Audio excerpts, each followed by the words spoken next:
Hi, welcome to Revenue Marketing Television, the CMO Insights series. I am your host, Jeff Pedowitz, President and CEO of the Pedowitz Group. Today we have as our guest Charlene Farside, who is Chief Marketing Officer at Advisen. Charlene, welcome to the show. Thank you. So tell us a little bit about Advisen. Yeah, so we have an interesting company. We offer data and analytics to the commercial insurance industry, but we also have a media and technology arm to our business. So we are offering conferences and webinars and white papers, but we also have the data side, which provides the data and analytics. Okay, interesting. And so what outcomes and benefits do your clients get by using your service? So on the media side, we offer marketing solutions. So marketers and companies are getting wider exposure, thought leadership platforms using our conferences and our webinars. On the data side of our business, they're using our data and analytics to understand the risks that are coming across their desks where they're writing policies. So it's all on the commercial insurance side, and we're helping them write better risks by being more informed. Okay. And do you have like traditional competitors, or is it wide ranging? It's wide ranging depending on which of our businesses you're speaking about. So usually when we have those kinds of conversations, we have to look at one of our specific businesses to identify who the competitors are. Okay. And so running this team, because you've been there for a little while now, what are some of the biggest challenges that you're facing week in and week out? Yeah, I think some of our biggest challenges are just around the amount of work that we're trying to get done in a day versus the number of resources that we have. So trying to keep up with the demands of the market and also our internal customers and trying to meet everyone's needs. So it's constant prioritization and reevaluating where we need to focus our efforts. I think every executive deals with that worldwide. Yes. So we even have some clients that have like 2,000 marketers and they still don't have enough resources to get everything done that they want to. So, Absolutely. What's your team look like? And what kind of people do you look for, skills, personality-wise? And since you are limited, like every other executive, what are the types of people you're looking for to build out your team so that you can maximize productivity? Yeah, so I think one of the things that we're looking for is problem-solving skills. Given our small team, we are looking for people who are looking to just dive in head first and really get into the weeds and try to solve problems and not have such a narrow focus all the time. So, there are definitely times where we need to be heads down focused on one specific thing, but we also have to wear many hats, which I think is a common theme for a lot of marketers these days, particularly when you're working with a smaller team that has wide-ranging responsibilities. So what kinds of metrics and results does your boss hold you accountable for? And then in turn, what are you holding your team accountable for? Yeah, so I think most of our goals are tied to our sales goals and the revenue goals of the organization. So the things that we're doing are aligning with those goals, right? So a lot of that on our data business is related to the number of leads that we can get into the pipeline. And, how much can we grow our database to support each of our businesses? The things that we're also responsible for is marketing operations. So a lot of that is about working with different departments within the organization and trying to identify where we can optimize things and how we can improve processes that are already in place and implement new processes. So a lot of our goals this year are around some operational things as well. Okay. So from an operational standpoint, are there certain things that you are focused on more to get to scale? Yeah, so we recently just signed a license agreement for software that will help us manage out-of-office replies. So one of the things that we did in terms of growing our team was last year we hired a digital marketing strategist. And from day one, it looked like the job description that we had developed was not what this role was going to end up looking like. And he is right now very heavily focused on marketing operations, which was largely a blind spot for us. Some of the things that he kind of shed light on before he came on board. So we had different people doing little bits and pieces, but we didn't have kind of the big picture impact understanding that we have today. So he's implemented a process where we're now leveraging this software to analyze the out of office replies that we get to update our database and take care of some hygiene issues that we've had in the past where, we're still marketing to someone who's no longer there, but the emails are still getting through. Things like that we just hadn't considered before.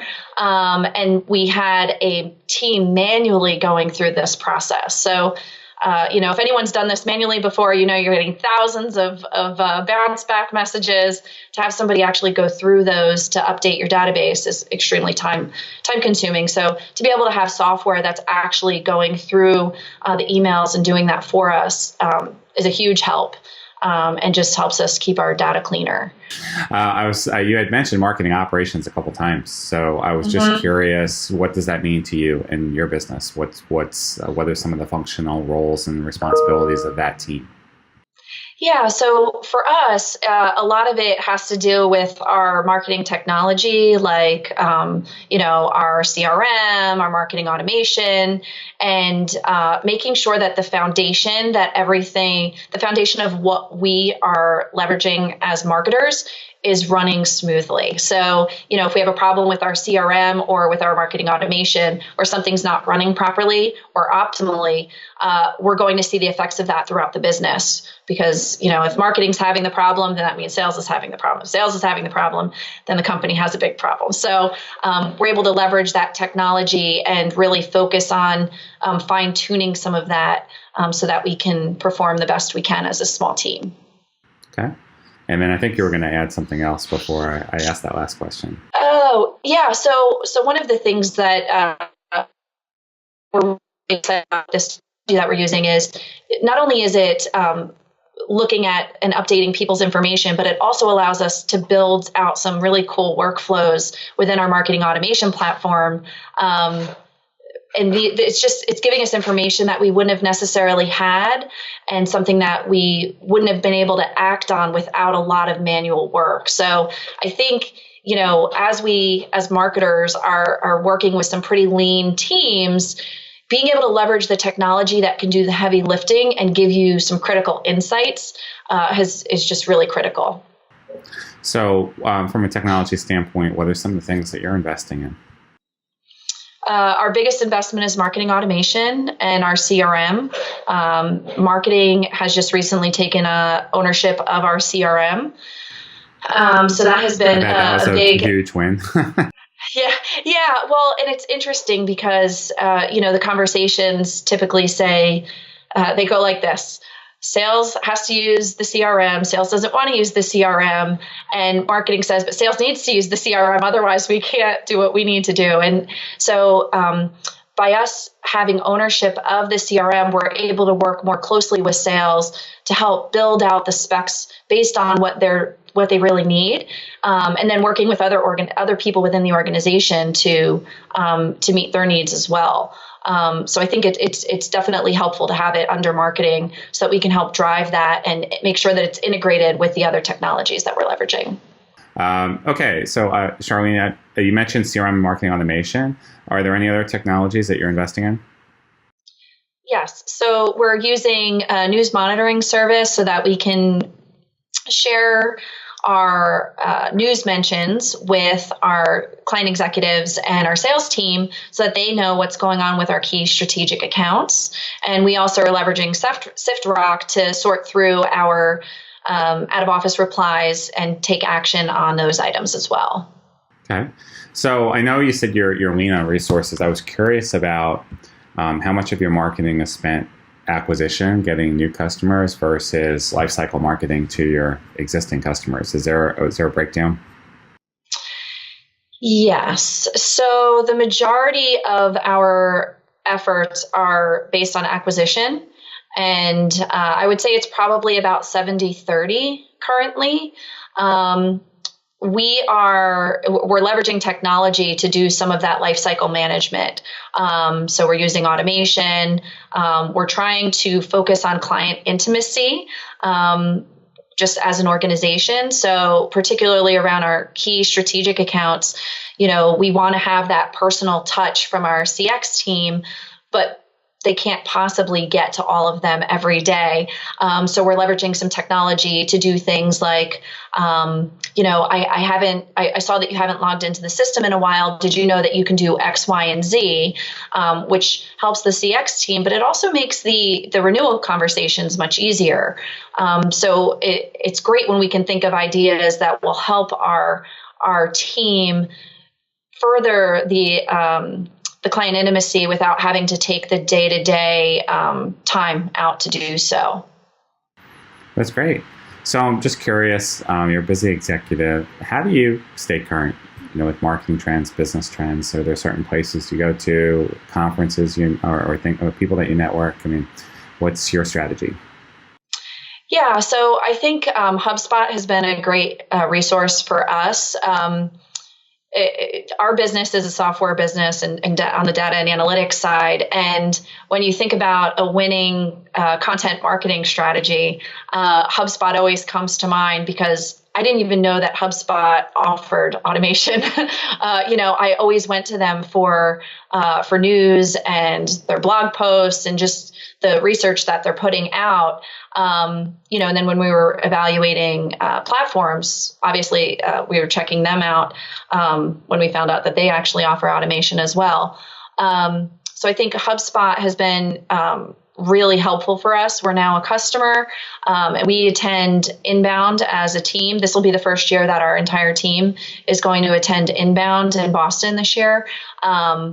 We found that the conference was extremely helpful, and we were able to implement things as soon as we left, which I think is what you want when you're going to a marketing conference, particularly, as someone on the front lines. You want to be able to go back to the office and say, okay, we're going to do X, Y, and Z. And you want to have 5 pages of notes on all the new strategies that you can be looking to implement. And I definitely found that we got that from Inbound. No, that's awesome. That's great. Yeah. So if you had to go back and advise a younger version of yourself, what would you tell you? I would tell myself to focus on the little wins and keep planning for the future. So I think a lot of times we can get caught up with our long-term goals and be a little bit hard on ourselves when we don't quite attain the interim goals. So let's talk about the short-term wins and appreciate those and keep an eye on that long-term goal. But just really appreciate those interim ones. I think that's great advice. So how about finishing this sentence? A year from now, my team at Advisen will be kicking ass. All right, you should put that on a t-shirt. We might. And then finally, I'm just curious, is there anything that's exciting you as a marketer, trends that are happening in the marketplace that you're like, oh, gosh, I can't wait to try that or do that, or here's what I think is coming next? I think for me, we've really been so heavily focused on content marketing that the more that I can take in about different ways that we can leverage the content that we have, that's kind of what excites me. Given the nature of our business, being a data company, we have so much to share and so many insights that we can share with our clients and prospects and even to the media.